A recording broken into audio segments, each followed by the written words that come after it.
The NFL season is here. The Green Bay Packers are ready to take on the Philadelphia Eagles tomorrow in Sao Paulo, Brazil. Yes, a lot has been made about how safe and how dangerous it is down there. Apparently, the NFL is telling players to stay in their rooms, hide your kids, hide your wife, because the Brazilians are going to be doing all kind of stuff up in here. But no, I've probably overblown. Let's be honest. There probably is some amount of danger in Brazil. I mean, because the government doesn't like your free speech, and the gangs just want to shoot. But we're gonna get into the game. I'm gonna be calling this video "Why the Green Bay Packers Are Going to Beat the Philadelphia Eagles This Week."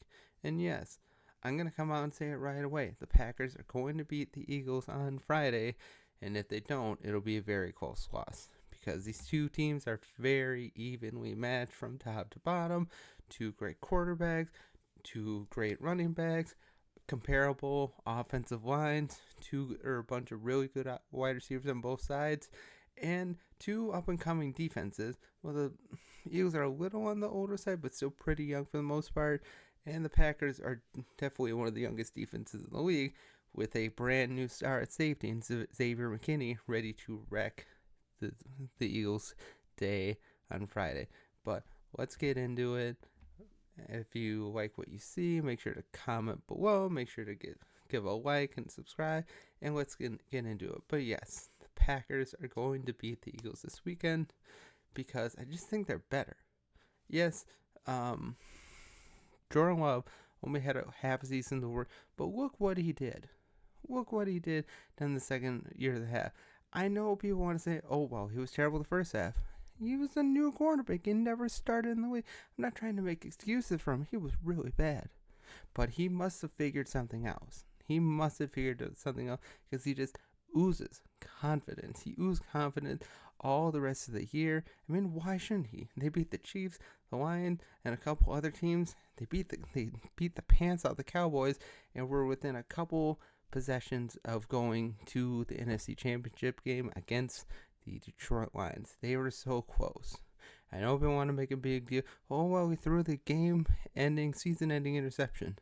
Well, most quarterbacks probably would in a driving rainstorm in that position. I'm sorry, Purdy probably would have thrown an interception right there. Patrick Mahomes probably would have thrown an interception there. Lamar Jackson, Josh Allen. It's a very tough throw in a driving rainstorm, double coverage. What do you expect? Most quarterbacks would make an interception in that play. But let's talk about Jordan Love. I really like Jordan Love. Like I said, he oozes confidence. He looks great. You can tell he's confident, and he's ready to take on anything the Eagles can throw at him. Now, Jalen Hurts for the Eagles, yes. He's been close to an MVP. He's gotten paid, but now he's just got to show up. It's too bad for the Eagles. They really should have won a Super Bowl a couple years ago, because Jalen Hurts had the best career of his life. But then the NFL decided to arbitrarily end the game because of a BS holding call at the end. I mean, come on. That if there was any play out there for fans, players to say that's rigging, that was rigging. That was rigging. And I know Chiefs fans will probably just say cry more, but it's like, really?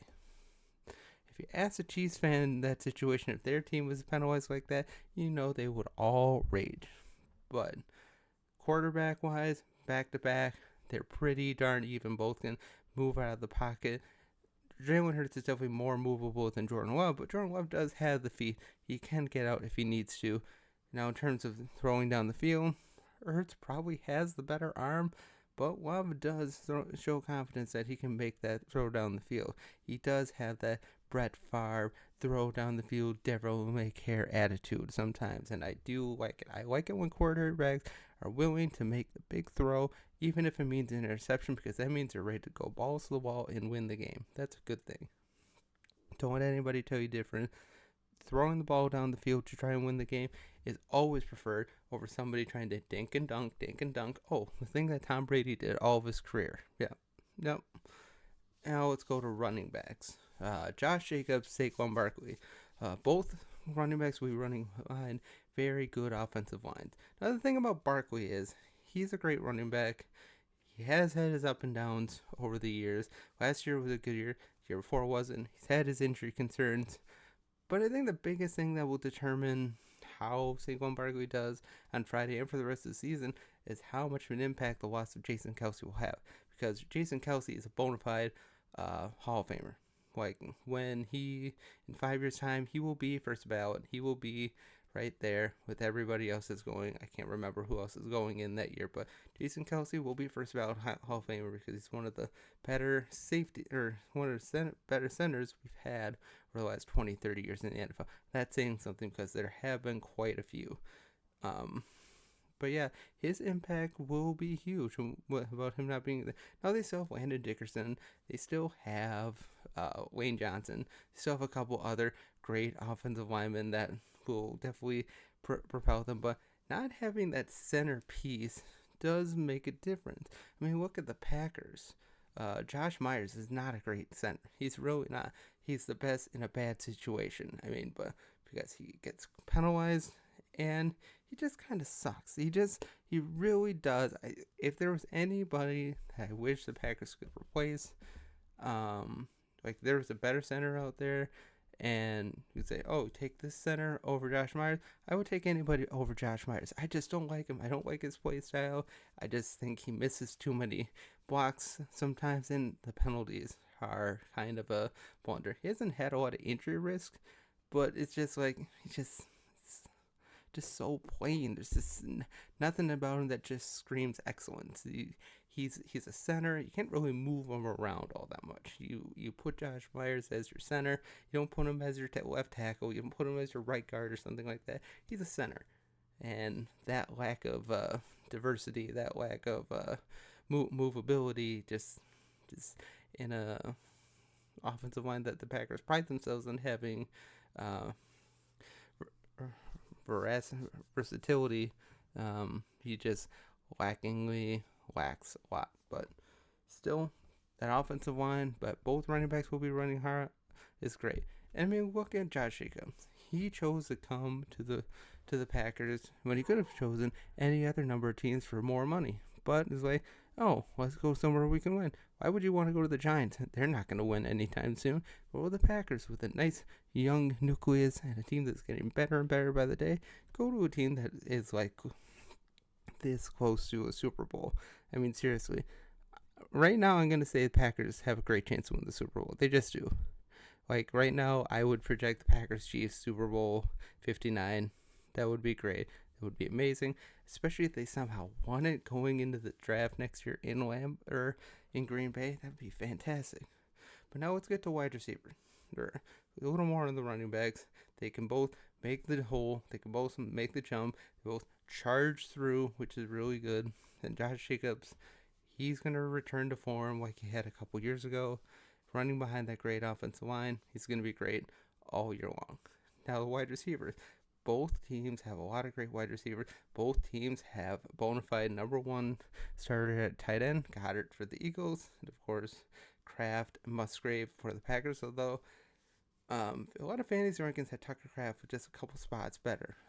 Although both are so versatile and both can block, both can run block, both can do everything. They're getting better and better by the day. And yeah, the Packers have one of the most diverse young receiver rooms in the league. Jaden Reed, Christian Watson, and especially if Christian Watson fixes hamstring issue, that will be double bonus for the rest of the year. Romeo Doubs, Bo Melton, Malik Keith, they've got so much versatility at receiver. So many guys can play everything. A couple of good guys that can do great end arounds and make a big impact. So much versatility for the Packers on the offense. I think it's going to be a pretty high-scoring game on Friday. I think both teams could eclipse 30, to be honest. I don't think it's going to be as like it was the last time these teams played, where the Packers gave up like over 300 rushing yards and almost 500 yards of offense. I mean, that was bad. But even still, if you remember right, I made a video about that game at the time, and I said, like, Christian Watson, it was still a small sampling, but that nice straight out shot touchdown that he had. I mean, the starters were still in that game. And if Christian Watson can show what he did against the Eagles a couple years ago, he could have a really, really good game. I think when all said and done, Jaden Reed will probably be the best receiver on the team, but Watson right now is positioned to be the number one target for the year, and if as long as he stays healthy, it's probably going to be that. But yeah, both teams have great wide receivers. AJ Brown is great for the Eagles. A couple others. I'm sorry, I don't remember their other wide receivers. I'm sorry, sorry, Eagles fans, but it's going to be a very close game, and the defenses are pretty darn good as well. Packers made that addition at safety with Xavier McKinney. Bunch of great defensive tackles. Wyatt is going to have a really good year. Rashawn Gary is poised for a 10 plus sack season. I think Lucas Van Ness probably doesn't get to 10, but he gets close. Um, Jair Alexander should have a bounce back year as long as he stays healthy. Carrington Valentine looks to have a breakout season of his own, and just a couple other players for Packers. Just that defense is oozing style, oozing headiness. Like Jeff Halfley, being the defensive coordinator, loves to blitz, loves to pass rush, loves to rush, but just loves to rush in general. And that's what the Packers failed at last year. They didn't pass rush, they didn't worth a darn. And when they did, they get beat all the time. And I think the safety room overall will limit a lot of the deep ball opportunities for A.J. Brown and others this time around. I think A.J. Brown should still have a pretty decent game, probably get close to over 100 yards, but I think the Packers' secondary, corners, safeties, and everybody involved will show that they will definitely be improved. I mean, there's really no other way to improve him because last year they were like in the last third of the league in secondary coverage. I mean, there's only one way to go but up, and that's up. And I think when it's all said and done, the Packers will win this game 31-28.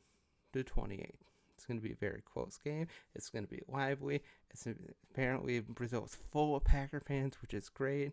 And there's going to be green all over. All the gang members going to be looking for other players. Nah. Again, like I said early in the video, I think a lot of the stuff is kind of overblown just to spread fear. But then again, I mean, Brazil's not the greatest country in the world. I mean, they don't like free speech. They don't like Elon Musk telling the court system what to do. And of course, that's what tyrants always do.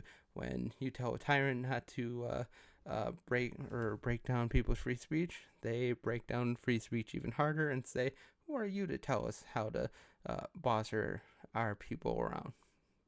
But anyway, the Packers are going to win this game. It's going to be very close, and if the Packers somehow lose this game, it'll be very close. It'll probably be three either way. I think the over-under right now, I think the matchup is like 2.5 right now. So plus, I think Packers are plus 2.5. I'll take that for them to beat the Eagles. But yeah, it's going to be a great game. I can't wait to see it. Let me know what you think down below. Have a great day, and as always, God bless and go Packers.